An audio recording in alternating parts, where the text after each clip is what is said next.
Hello and welcome to the channel Neville Goddard. This is the book Power of Awareness by Neville Goddard. Leave the mirror and change your face. Leave the world alone and change your conception of yourself.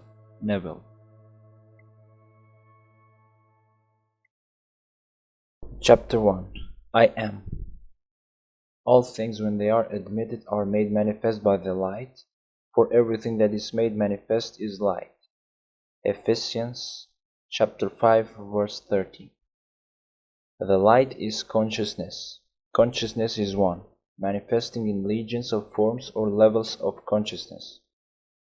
There is no one that is not all that is, for consciousness, though expressed in an infinite series of levels, is not divisional. There is no real separation or gap in consciousness.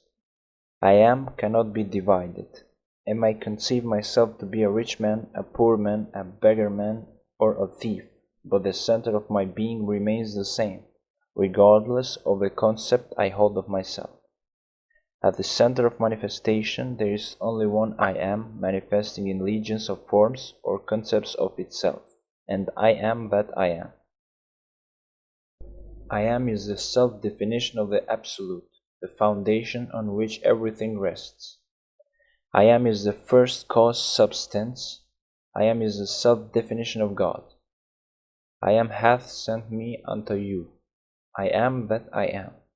Be still and know that I am God. I am is a feeling of permanent awareness. The very center of consciousness is the feeling of I am. I may forget who I am, where I am, what I am, but I cannot forget that I am.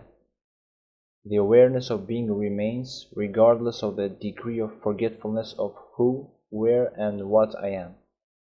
I am is that which, amid unnumbered forms, is ever the same. This great discovery of cause reveals that, good or bad, man is actually the arbiter of his own fate, and that it is his concept of himself that determines the world in which he lives, and his concept of himself is his reactions to life.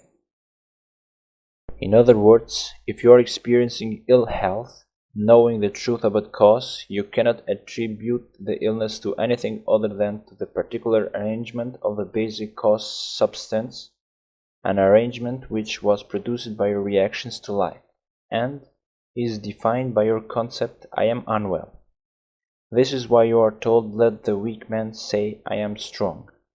Joel chapter 3 verse 10. For by his assumption the cause substance I am is rearranged and must therefore manifest that which its rearrangement affirms. This principle governs every aspect of your life, be it social, financial, intellectual, or spiritual.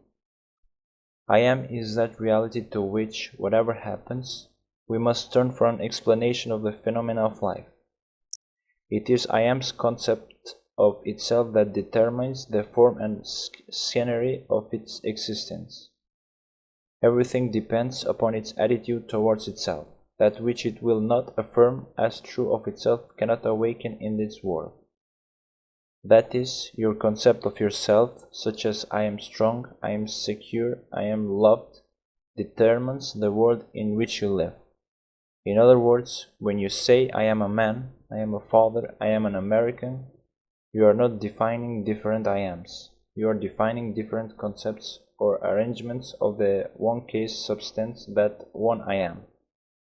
Even in the phenomena of nature, if the tree were articulate, it would say, I am a tree, an apple tree, a fruitful tree.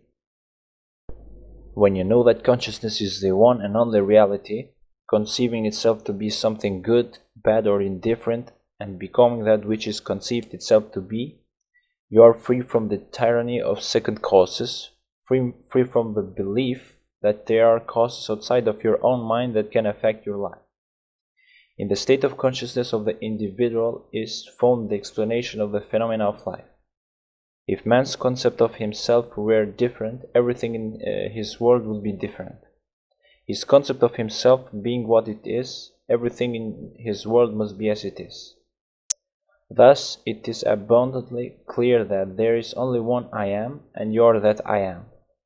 And while I am is infinite, you, by your concept of yourself, are displaying only a limited aspect of the infinite I am. Build thee more stately mansions, O my soul, as the swift seasons roll. Leave thy low-vaulted past, let each new temple nobler than the last. Shoot thee from heaven with a dome more vast, till thou at length art free, leaving thine outgrown shell by life's unresting sea. Thanks for watching, and don't forget to subscribe and let me know in the comments what you think about this video. See you in another video.